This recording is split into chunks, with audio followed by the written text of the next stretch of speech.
اسے امید نہ تھی کہ وہ براہ راست فون اٹھا لیں گے۔ اوہ سر، میں برکھا بول رہی ہوں۔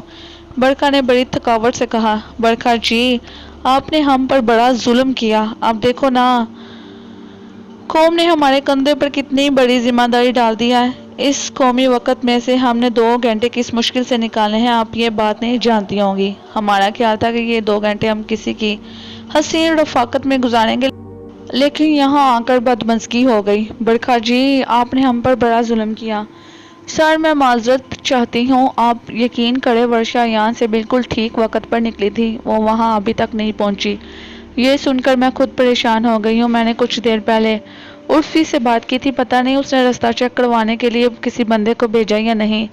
یہ عرفی میرے سامنے بیٹھا، اس سے بات کر لیں، سر نے کہا، اور موبائل فون اس کے ہاتھ میں دینے کی بجائے آف کر دیا اور موبائل میز پر پھینک کر کھڑے ہو گئے۔ ناٹک کرتی ہے ہمارے ساتھ۔ ہر وقت قوم کا درد دل میں لیے پھرنے والے کا دل خراب ہو چکا تھا۔ وہ یہاں اپنا غم غلط کرنے آیا تھا، کسی اور کے غم میں مبتلا ہونے نہیں آیا تھا۔ اس نے جلتی آنکھوں سے عرفی کو دیکھا اور پھنکارتا ہوا بولا، ڈرائیور سے کہو گاڑی باہر نکالے۔ جی سر۔ عرفی کانپتا ہوا بولا، مجھے معاف کر دیجیے، غلطی ہو گئی۔ قوم کا درد بانٹنے والے نے کوئی جواب نہیں دیا، وہ اسے غصے سے دیکھتا ہوا کمرے سے نکل گیا۔ کیا دیکھ رہی ہو؟ ورشا نے اس عورت کو اس قدر محویت سے دیکھتے پایا تو سوال کر بیٹھی۔ تمہیں دیکھ رہی ہوں، اتنی سندر، اتنی سونی لڑکی میں نے آج تک نہیں دیکھی، بالکل ہرنی جیسی ہو۔ تمہیں کہاں سے پکڑا گیا ہے؟ وہ اسے بدستور دیکھ رہی تھی۔ مجھے آدمیوں کے جنگل سے پکڑا گیا ہے، ورشا نے ہنس کر کہا۔ سونی ہونے کے ساتھ ساتھ ہمت والی بھی ہو، اس نے رائے دی۔ کیسے پہچانا؟ وہ حیران ہوئی۔ اس کمرے میں جب کسی لڑکی کی آنکھوں سے پٹی کھلتی ہے تو وہ تھر تھر کانپ رہی ہوتی ہے، خوف کے مارے زبان نہیں کھلتی۔ تم تو ہنس رہی ہو، کون ہو تم؟ اس تجربے کار عورت نے اپنا تجربہ بیان کیا۔ اب تک کتنی پٹیاں کھول چکی ہو؟ ورشا نے سادگی سے سوال کیا۔ یہ بتانے سے تمہیں کیا حاصل ہوگا؟ وہ نرم لہجے میں بولی۔ میں کہاں ہوں، کیا یہ بتا سکتی ہو؟ ورشا نے دوسرا سوال کیا۔ بتانا چاہوں تو بتا سکتی ہوں، لیکن اس سے بھی تمہیں کوئی فائدہ نہ ہوگا۔ تم بتا سکتی ہو تو بتا دو، فائدہ نقصان مجھ پر چھوڑ دو، اس نے دو ٹوک انداز میں کہا۔ تم ڈیفنس کے ایک بنگلے میں ہو، اس نے انکشاف کیا۔ اتنی مہربان ہو گئی ہو تو یہ بھی بتا دو کہ مجھے یہاں کس کے حکم پر لایا گیا ہے، اس نے پھانسا پھینکا۔ یہ بات زیادہ عرصے راز میں نہیں رہے گی، تم خود اپنی آنکھ سے دیکھ لو گی کہ کون ہے وہ، اس نے سنجیدگی سے کہا۔ تم کون ہو؟ ورشا نے سوال کیا۔ میں ایک خادمہ ہوں اور یہاں تمہاری خدمت کے لیے حاضر ہوئی ہوں۔ بولو تمہیں کیا چاہیے، ٹھنڈا پیو گی یا گرم؟ اس نے بڑے مودبانہ لہجے میں کہا۔ شکریہ، فی الحال مجھے کچھ نہیں چاہیے۔ ٹھیک ہے، پھر تم آرام کرو، اگر میری ضرورت پڑے تو یہ بیڈ کے اوپر دیوار میں لگا گھنٹی کا بٹن دبا دینا، میں حاضر ہو جاؤں گی۔ میں اب چلتی ہوں، جاتے ہوئے باہر سے دروازہ لاک کر کے جاؤں گی۔ اس بیڈ روم میں تم آزاد ہو، جو مرضی آئے کرو، جاتے جاتے اپنا نام بتاتی جاؤ۔ ورشا مسکرائی۔ اگر بتانا چاہو تو۔ میرا نام چندن ہے، اور تم؟ اس نے سوال کیا۔ میں ورشا ہوں۔ ورشا نے اپنا نام بتایا۔ اچھا نام ہے، کم سننے میں آتا ہے، کس نے رکھا یہ نام؟ اس نے ایسے ہی پوچھا۔ میری ممی نے، ان کا نام برکھا ہے، ورشا نے بتایا۔ اوہ! برکھا کا نام سن کر چندن ایک دم چونک گئی۔ تو تم برکھا کی بیٹی ہو؟ ہاں۔